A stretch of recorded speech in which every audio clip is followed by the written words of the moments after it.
Good morning, ladies and gentlemen, and welcome to Leeds Bradford International Airport.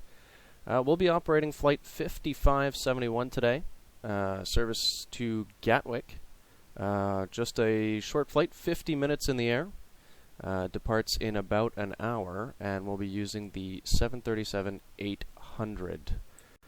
Weather looks good today, but we'll take a look at that in a little bit. We've got about 50 minutes, as I said, to prep the flight and load up our route.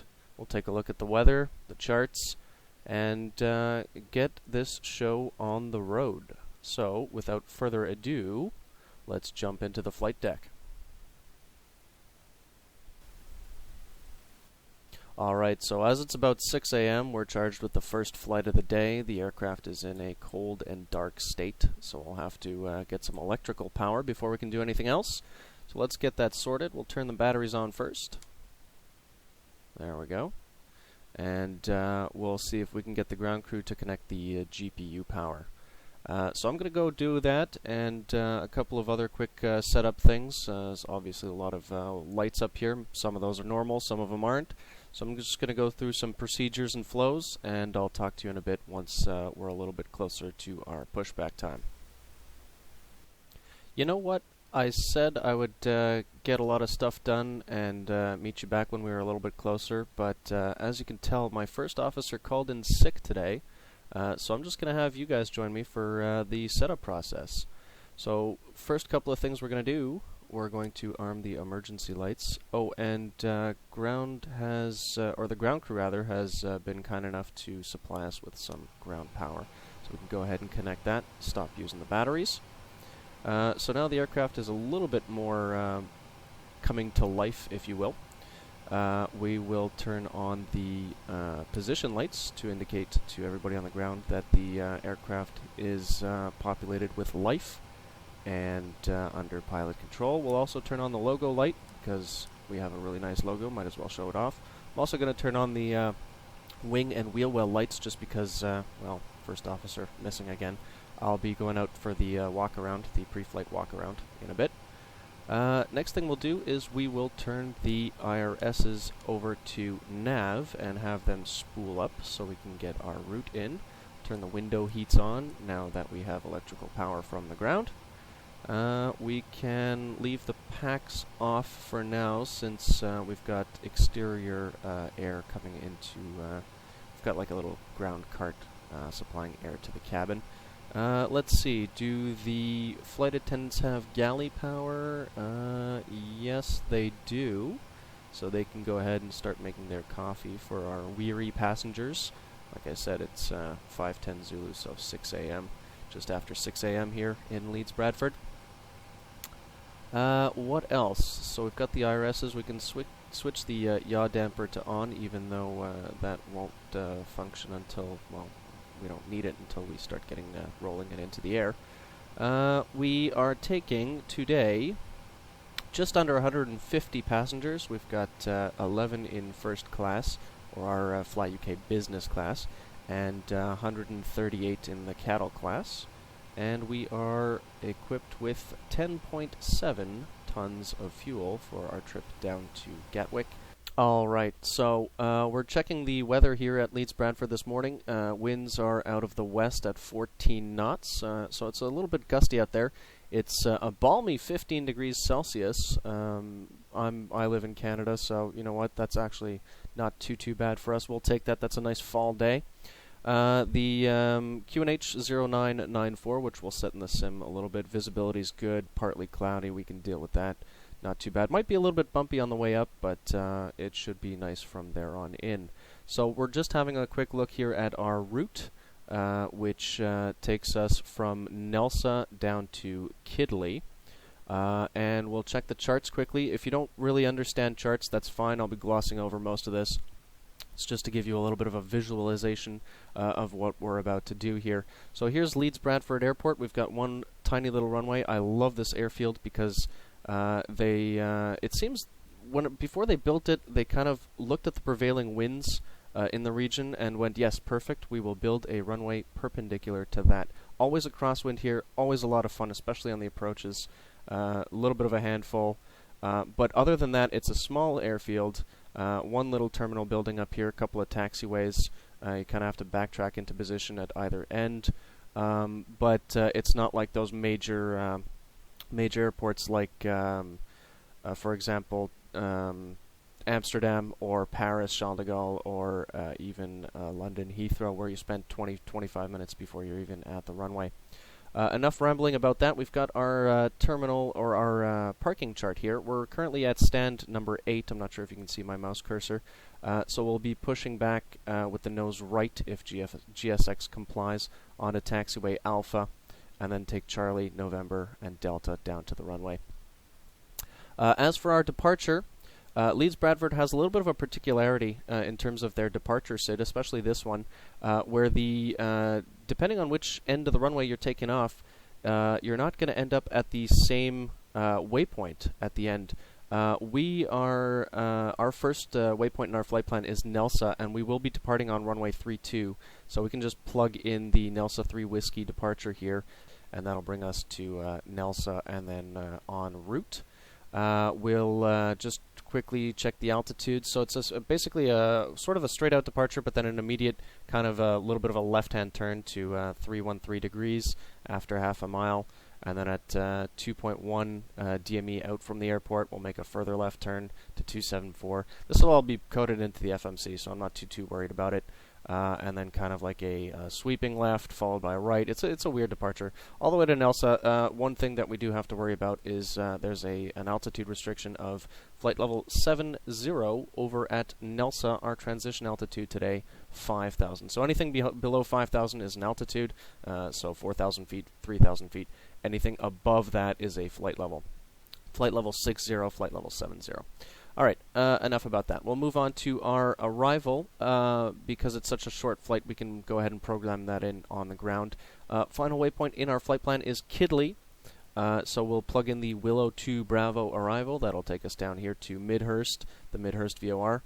And then either a hold here at Willow, or we'll just continue on. I'll probably delete the hold. From Willow, we do have to have a transitional chart over here into Gatwick. Oh, by the way, the weather in Gatwick, I'm getting ahead of myself. Winds also out of the southwest, 12 knots. So Gatwick looks like we'll be landing, or arriving rather, on runway 26 left. I'll get to that in a second. So the the Willow 3 Bravo down to Willow. From Willow, we will be transitioning for runway 26 left. Take us up to the Mayfield VOR, and then at 8.5 DME we should be at 2,000 feet, and then a left turn to our FAF, or our final approach fix. From the FAF, it'll be an inbound course of 259, the ILS frequency 110.9. We'll be level at 2,000 when we intercept the glide slope. Our minimums, well, the weather looks good. I'll probably just end up using Cat 1. We're a Category C aircraft on the approach. I'll plug in 356 in the Barrow, and we'll use that for our arrival. Transition altitude at Gatwick, 6,000. And from 26 left, when we land, I'm planning to vacate right around here. We'll probably use auto brakes 1. We'll get to that in a bit. Taxiway Fox Romeo, cross over the other disused runway onto Golf, then Juliet. Company stand is 105. Hopefully it is open for us. I know there was an aircraft there earlier this morning. Hopefully it departs by the time we get there, relying on the other Fly UK pilots. So back into the flight deck, we'll get all that set up, and I'll join you in a bit. So back in the flight deck, and we've plugged in runway 32 or 32 at at Leeds Bradford, and we mentioned the Nelsa 3 Whiskey departure. If we zoom out a little bit, luckily our 737 has all of that information. It's actually in the ARAC data, so we don't really have to follow along too much, except maybe put in some nav frequencies and cross-check the information, make sure that it's all valid, and make sure that we level off at the correct altitude. I guess the catering guys are finished. I'll deal with you guys in a bit. The other thing we can put in is our arrival in Gatwick. So the ILS 26 left with the Willow 3 Bravo arrival and the Willow transition. So we'll have a quick look at that. We'll go to the okay, fine. I'll close the doors. There, the doors are closed. So we'll go to the legs page, and we'll go to the plan this way. There we go. And we'll just step through. Departure looks good. Over to Nelsa, we've got a discontinuity. So flight level 70 is in there. We can hook that up to that. And then from Nelsa southbound to Pole Hill, Staffa, Honolly, and Kidley, Midhurst, and then to runway 26 left. Perfect. Alright, we'll get the rest set up once we're in the air. This is good enough for me now. We can go back to the that page, activate the route, and we can press init ref. So our zero fuel weight today, let PMDG decide that for us, 129.6. We have 5 tons of reserve. We actually have closer to 7, but we'll just monitor that in the progress page.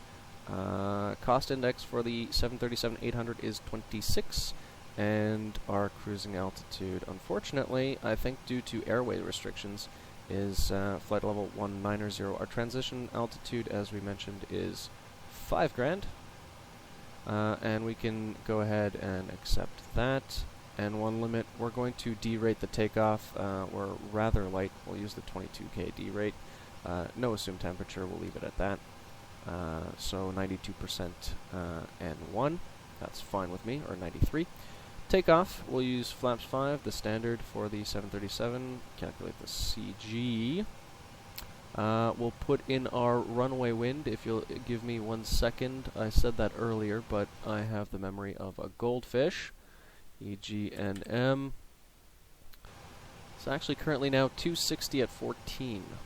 It's going to be an interesting crosswind on departure, but we'll go with it. The runway slope is 0. Our reduction is 1500, and our acceleration 3000 AGL. That's standard noise 1. We can plug in our speeds, 145 being our V2, and now we can come up to our MCP and get that set up. So, first thing we'll do is 145 for the V2. Runway heading is nice and easy, another reason I love this airfield. Heading 320. We do have to level off at flight level 70, so we'll use that. And we can arm the flight directors. I'll get the nav radios and the courses set up in a bit off camera. And also turn our RTO, or sorry, our auto brakes to RTO. Let's see, lights look good. We can move the pressurization up to 190, so that our passengers don't suffocate. You wouldn't believe the paperwork involved when that happens. Everything else looks good. We can go ahead and turn on one of the forward fuel pumps and give the old APU switch a little flick there. Get the APU running. The yaw damper kicked off because the IRSs weren't set. So that looks just about good enough for me.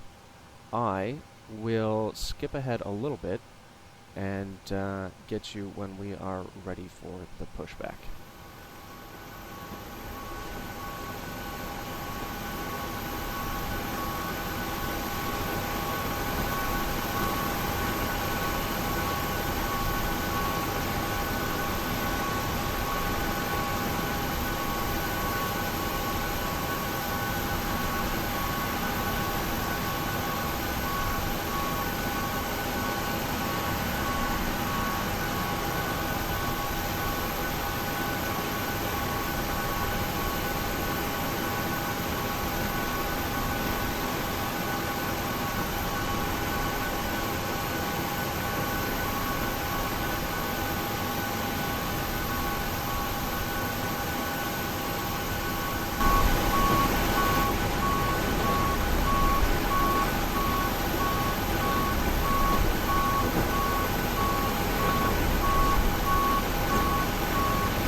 Alright, well, it's 5:45, scheduled departure in 4 minutes. Everybody is on board, so we can go ahead and close the doors. We will close the cargo doors.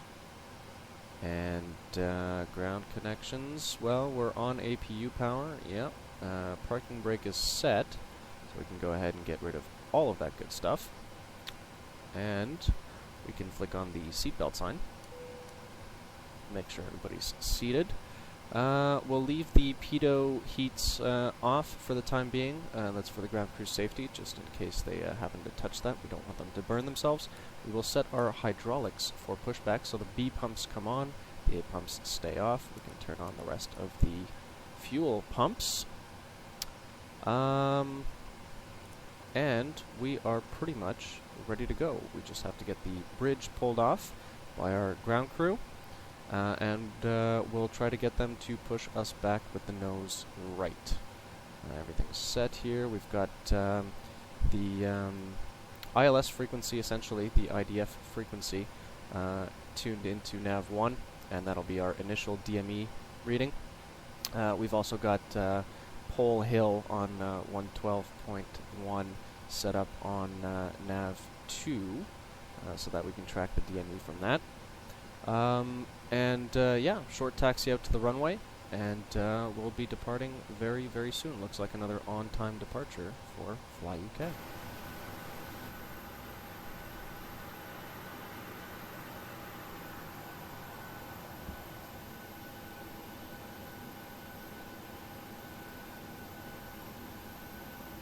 And ground to Cockpit, we're ready for pushback.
So, pushing back, we've started the clock on the right-hand side, get a good accurate block time. We can go to the overhead and turn off the bleeds, or the packs rather, so we can get some of that sweet, sweet bleed air to the engines. We'll turn on the engine button for the lower MFD, and go ahead and start number 2 on the right-hand. Wait, are you leaving me here? I said nose right. This isn't. We'll deal with it. It's fine. I expected this from the Fly 2 guys, but not from the main line. It's fine. We'll just make a right turn out. I think Charlie's just over there to the right-hand side, so we can just spin it around to the right. It'll be fine. Anyways, 25% N2. We can introduce the fuel. And yeah, go ahead and unlock the gear. Get out of my way. Useless. It's fine. It's fine. The tow truck is disconnected and the bypass pin is removed. Thank you. We can go ahead and turn on the A pumps for the pressurization and the pitot static heat, so that those don't freeze over in flight. We'll get the A pumps pressurized, or the hydraulics on the A side, and there's starter cutout. Beautiful sunrise. And we're ready to start number 1.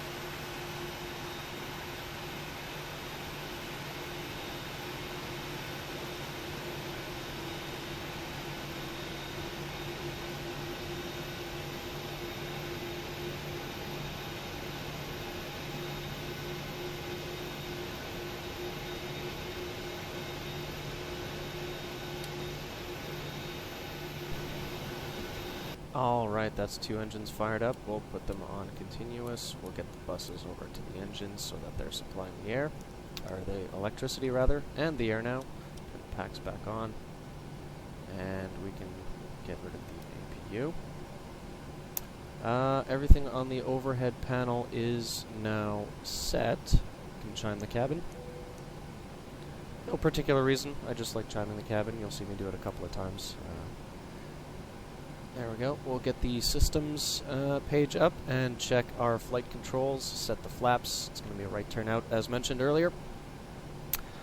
So, flight control check. Full left. And full right.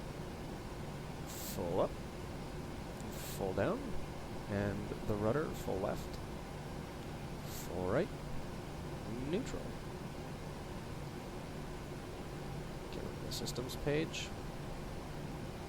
And get the taxi lights on. Oh, wrong button. I have macros set to my X52, and sometimes I hit the wrong button. Still can't get those sorted out. So, release the parking brake. Add a skosh of power. Ground guys are clear, right? Ground guys? Clear? Yeah. Thanks for pushing me straight, by the way.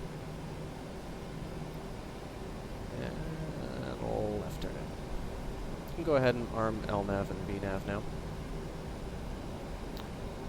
And say goodbye to Leeds. That's Charlie that we're looking for. We'll set our flaps on the taxi. I haven't forgotten about that. That's pretty much it. Let's get down to the runway.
So I'm not flying online this time. I usually do, but just for the purposes of recording, I thought I'd leave it offline. So we don't have to worry about anybody on final. We will check anyway.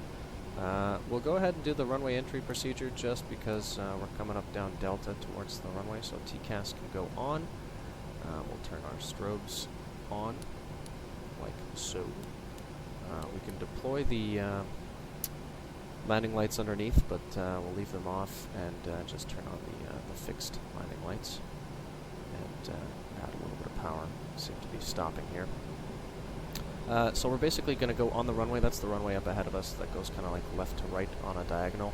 We're going to turn left, spin it around at the end, and then line up and depart.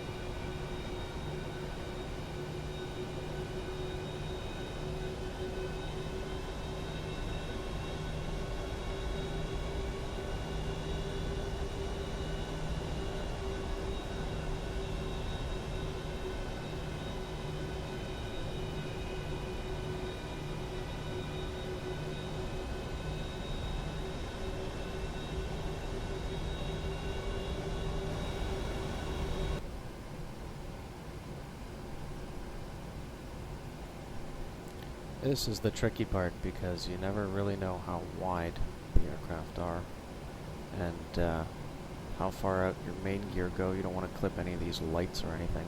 Luckily I have TrackIR, wouldn't fly without it. I know it makes some people a little bit queasy when it's included in video, so I'm going to try it and not make too many abrupt head movements.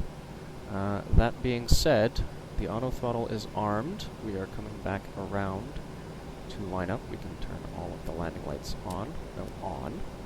There we go. Start the clock. Get lined up here. Now, I'd probably want to be lined up a little bit further up ahead before we apply toga power. But as this is a simulator, screw it. We're going for it. It's supposed to be 50%. That's 60% N1. Toga. And let's go. A little bit of right rudder. There is quite a bit of a crosswind. It's about 14 knots. And that's 100 knots.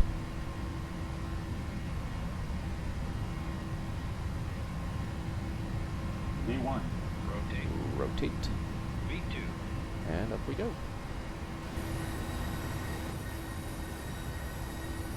Gear up. Beautiful English countryside this morning. Fall colors. I should probably look where I'm going. Alright, so thrust reduction altitude coming up. And we'll just follow the SID out. Try to keep the nose pointed in the general direction of the flight director. Probably trim down a little bit. Alright, this is a little complicated to do while I'm flying, but I'll put the gear 2 off, turn the auto brakes on, off, I mean, and we'll start that right-hand turn here, pitch up a little bit. We're coming up to acceleration altitude, which is 3,000. So in a second here, you'll see the speed bug up, hopefully. Hopefully. No? Alright. I guess. Oh yeah, it's 3,000 AGL, so airport's at 700. There we go. Bugging up. And we can go ahead and turn the autopilot on, just because I only have so many hands. And once again, first officer, not present. Autopilot's on. Speed's coming up. Turn these off. Turn the taxi lights off. There we go. And we'll leave the seatbelt signs on, just see some cloud covered. I always forget the weather radar, just because I was flying the NGX before that patch came out, and oh, I'm not paying attention to flaps. Get you a nice outside view, and we can go ahead and standard. There we go. So that's pretty much it. I'm going to stop talking. We'll climb it up to cruise altitude, and we'll join you a little bit closer to top of descent.